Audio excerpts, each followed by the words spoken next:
श्री शिवाय नमस्तुभ्यम। हर हर महादेव। झारखंड राज्य के जमशेदपुर के काजू बागान में गुरुजी पंडित प्रदीप मिश्रा जी के द्वारा 5 दिवसीय पातालेश्वर शिव महापुराण कथा के पहले दिन की कथा मतलब आज 5 फरवरी 2024 की कथा पूर्ण हो चुकी है। ये कथा 5 फरवरी से 9 फरवरी 2024 तक दोपहर में 2 बजे से 5 बजे तक आस्था चैनल यूट्यूब के माध्यम से देखी जा सकती है। आज की कथा में गुरुजी ने इन उपायों की जानकारी दी है कि शिवलिंग पे 5 जगह चंदन की बिंदी लगाने वाला नया उपाय बताया है। दूसरा उपाय गुरुजी ने बेलपत्र के वृक्ष से करना है।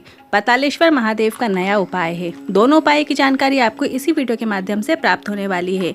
आज 5 फरवरी श्री पातालेश्वर शिव महापुराण कथा में गुरुजी ने कुल 15 उपाय पत्र उपयोगी जानकारियां दी हैं। सभी की जानकारी आपको इसी वीडियो के माध्यम से प्राप्त होने वाली है। किसी कारणवश यदि आपने आज की कथा नहीं सुन पाए हैं तो पूरी कथा का रास्ता आपको एक छोटे से वीडियो से प्राप्त होने वाला है। हैं आज की कथा की पहली जानकारी की ओर। इस कथा का नाम दिया गया है पातालेश्वर शिव महापुराण कथा, क्योंकि महादेव का एक स्वरूप है पातालेश्वर महादेव। इस 5 दिन की कथा को आप अपनी 5 इंद्रियों को वश में करते हुए इस कथा का श्रवण कीजिए, क्योंकि कहते हैं जब हम शिव महापुराण कथा में जाकर बैठते हैं, हम जितने जितने कदम चलकर महादेव की कथा की ओर बढ़ते हैं उतने उतने हम अपने दुख को काटते चले जाते हैं और परमात्मा की शरणागति प्राप्त करते हैं। बढ़ते हैं आज की कथा की दूसरी जानकारी की ओर। अगर भस्म भोलेनाथ के शिवलिंग पर स्पर्श कर लेती है तो फिर वो भस्म स्पर्श मात्र से धन का भंडार भरने वाली हो जाती है। उसी तरह शिवलिंग पर चढ़े बेलपत्र, धतूरा, फूल को कभी हम जमीन पर नहीं फेंकते हैं, क्योंकि फूल और पत्ती भी स्पर्श आने के बाद कहीं पर नहीं फेंका जाता, विसर्जन किया जाता है, जल में या किसी पौधे में डाल दिया जाता है। और अगर हम भी प्रतिदिन 1 लोटा जल चढ़ा रहे हैं और शिवलिंग का स्पर्श कर रहे हैं तो क्या हम नरक चले जाएंगे? नहीं ना, हम भी तो कोई अच्छी सी जगह जाने वाले हैं। और देवादेव महादेव जिस पर दया करना चाहते हैं, जिस पर करुणा करना चाहते हैं, उसे खींचकर अपने पास बुला लेते हैं। बढ़ते हैं आज की कथा की तीसरी जानकारी की ओर। जैसे सूर्य की रोशनी सब जगह जाती है, एक लोक ऐसा है पाताल लोक जहाँ पर सूर्य की किरण नहीं जाती है। तो पूछा गया कि पाताल लोक में प्रकाश कैसे होता होगा। वेद व्यास जी ने वर्णन किया है पाताल लोक में जो नाग रहते हैं और नागों के सर में जो मणि रहती है, उन मणियों से जितना प्रकाश हो जाता है कि वहाँ पे सूर्य की प्रकाश की भी आवश्यकता नहीं होती। उसी तरह भोलेनाथ जब वासुकी नाग को धारण करते हैं और कहते हैं सुन वासुकी, जो शिवलिंग पर 1 लोटा जल चढ़ाने आएगा तो उसकी ज़िंदगी में कितना ही अंधेरा हो पर वो उसके जीवन में प्रकाश होना चाहिए। बढ़ते हैं आज की कथा की चौथी जानकारी की ओर। पिंकी अमरजीत सिंह जी पत्र लेकर आई। मेरा बेटा 7 साल का है। मेरे बेटे को कई सालों से पूरे शरीर में सफ़ेद दाग हो गए थे, पूरा शरीर सफ़ेद हो गया था। हम कई सालों से डॉक्टर का इलाज करवा रहे थे पर कोई आराम नहीं लग रहा था। कोई ऐसा डॉक्टर नहीं था जिसको ना दिखाया हो। 1 साल, 2 साल, 3 साल इलाज करवाते रहे पर बीमारी फैलती रही।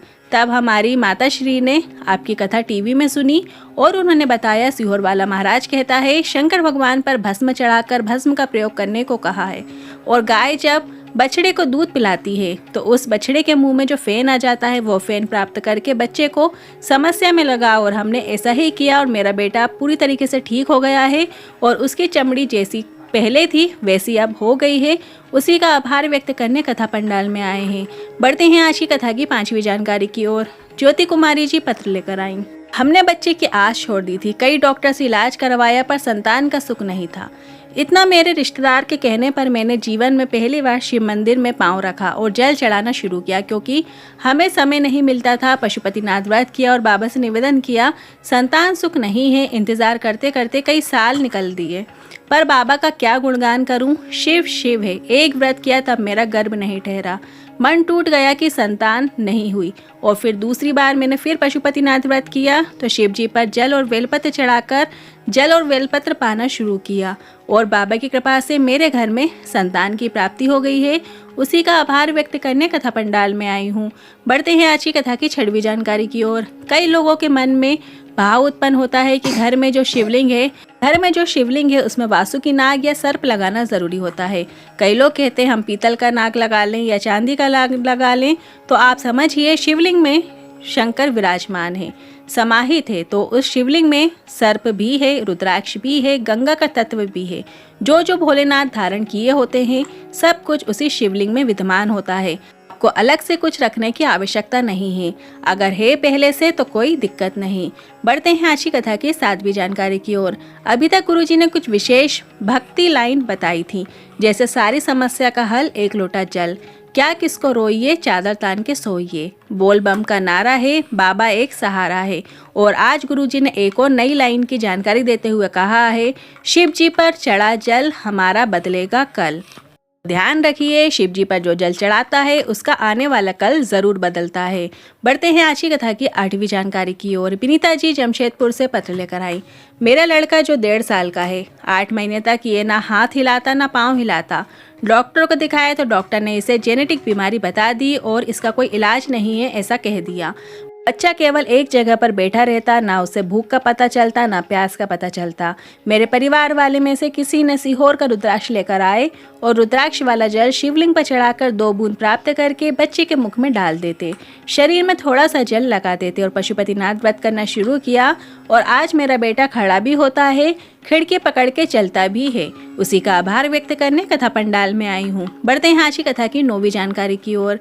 मुस्कुराना सीखिए, बीमारी बड़ी हो गई, रोग हो गया, फिर भी मुस्कुराना चाहिए।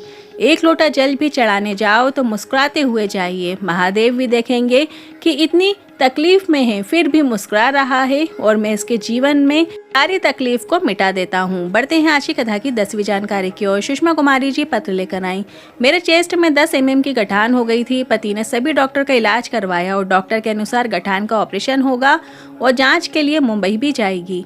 हमने हमारे परिचित से सीहोर का रुद्राक्ष बुलवाया और सुबह शिवलिंग पर रुद्राक्ष का जल चढ़ाकर उसे पीना शुरू किया। और जब ऑपरेशन के लिए गए तो डॉक्टर भी हैरान थे कि आपने कहीं पहले ऑपरेशन करवा लिया क्या? अब तो वहाँ कोई गठान नहीं है। उसी का आभार व्यक्त करने कथा पंडाल में आए हैं। बढ़ते हैं आज की कथा की 11वीं जानकारी की ओर। ब्यूटी देवी जी पत्र लेकर आई। मेरे माता जी के चेस्ट में कैंसर बताया गया, ऑपरेशन कराया गया पर बीमारी ठीक नहीं हो पाई। फिर हमने एक लोटा जल और एक बेलपत्र भोलेनाथ का स्मरण करते हुए उन्हें देने लगे और बाबा की कृपा से उनकी तबीयत अब पूरी तरीके से ठीक हो गई है। उसी का आभार व्यक्त करने कथा पंडाल में आए हैं। बढ़ते हैं आज की कथा की 12वीं जानकारी की ओर। एक विशेष उपाय की जानकारी देते हुए गुरुजी ने बताया, पत्र का पेड़ जब पूरी तरीके से सूख गया हो तो उस बेलपत्र के वृक्ष की जड़ को रख लेना चाहिए और कम से कम 5 शिवरात्रि या 5 प्रदोष का उसका चंदन बनाकर शिवलिंग का श्रृंगार कीजिए या लेपन कीजिए। जैसा चंदन तैयार करते हैं वैसे ही बेलपत्र की जड़ का चंदन तैयार करके ये उपाय करना है और इसके बाद थोड़ा सा चंदन प्राप्त कर लेना है और छोटी छोटी गोलियां बना लेना है। अब ये उपाय किन्हें करना है? जिन्हें डॉक्टर ने हड्डियों में गैप बता दिया है, कमर या घुटने में गैप बता दिया हो, उन्हें इस चंदन की गोली को पतालेश्वर महादेव का या कुंदकेश्वर महादेव का स्मरण करते हुए खाना है। अब ये उपाय आपको शिवरात्रि या प्रदोष में करना है। इस बात का आपको ध्यान रखना है कि जो गोली आप लेकर आएंगे उसे आपको 15 दिन में एक बार खाना है, मतलब रोज नहीं खाना है। 15 दिन में सिर्फ आपको एक बार खाना है, इस बात का आपको ध्यान रखना है। हैं आज की कथा की 13वीं जानकारी की ओर। चिंकी प्रेम अग्रवाल जी पत्र लेकर आई। मेरी भाभी से बात करके मैंने पशुपतिनाथ व्रत किया। यह व्रत ऐसा होता है जिससे हम अपनी बात बाबा से कह सकते हैं। मेरे लीवर में गांठ हो गई थी, लीवर डैमेज होता जा रहा था जिसका असर किडनी में भी पड़ रहा था। मैंने शिवलिंग पर चढ़े जल और बेलपत्र का आचमन करना शुरू किया और आज मेरी गांठ गल चुकी है। उसी का आभार व्यक्त करने कथा पंडाल में आई हूँ। बढ़ते हैं आज की कथा की 14वीं जानकारी की ओर। दुनिया के लोगों पर भरोसा करोगे तो वो धोखा देंगे ही, पर परमात्मा पर भरोसा करोगे तो वो धोखे से निकालेंगे, ये निश्चितता है। बढ़ते हैं आज की कथा की 15वीं जानकारी की ओर। पतालेश्वर शिव महापुराण कथा में गुरुजी ने एक बिल्कुल नए उपाय की जानकारी देते हुए बताया है, जिसको रात्रि में सोते समय या सुबह ऐसा लगता है कि स्वप्न में सर्प दिखते हैं, सफेद वस्त्र दिखते हैं या मरे हुए लोग दिखते हैं, तो शिवलिंग पे 5 स्थान ऐसे हैं। एक अक्षत जिसको आपको चंदन से गीला कर लेना है, मतलब उसको चंदन से भिगो लेना है और सबसे पहले आपको एक बेलपत्र माता अशोक सुंदरी के स्थान पर अर्पित कर देना है। बेलपत्र जब आप माता अशोक सुंदरी के स्थान पर अर्पित करेंगे तो जैसे हम शिवलिंग पर अर्पित करते हैं वैसे ही आपको माता अशोक सुंदरी के स्थान पर उल्टे अर्पित करना है। इसके बाद शिवलिंग के चारों एक एक चंदन की बिंदी लगानी है और एक एक चावल का दाना चिपका देना है और अंत में 5वीं बिंदी शिवलिंग के ऊपर लगाकर उसके ऊपर एक अक्षत मतलब वही चावल का दाना अर्पित कर देना है। ये बेलपत्र को हम पातालेश्वर महादेव का नाम लेते हुए पाल लेते हैं मतलब आचमन कर लेते हैं। तो जीवन में हमें कभी स्वप्न में सर्प का भय नहीं होता है। ये विशेष उपाय आप कभी भी किसी भी सोमवार, प्रदोष या मासिक शिवरात्रि को शाम को मतलब प्रदोष काल में कर सकते हैं। उपाय कैसे करना है हम कल की वीडियो में आपको और अच्छे से समझाने का प्रयास करेंगे। आज के इन उपायों से जुड़े मन में कोई सवाल या क्वेश्चन है तो आप कमेंट के जरिए पूछ सकते हैं। वीडियो थोड़ा भी उपयोगी लगा हो तो वीडियो को लाइक करके कमेंट बॉक्स में हर हर महादेव जरूर टाइप कीजिएगा। श्री शिवाय नमस्तुभ्यम।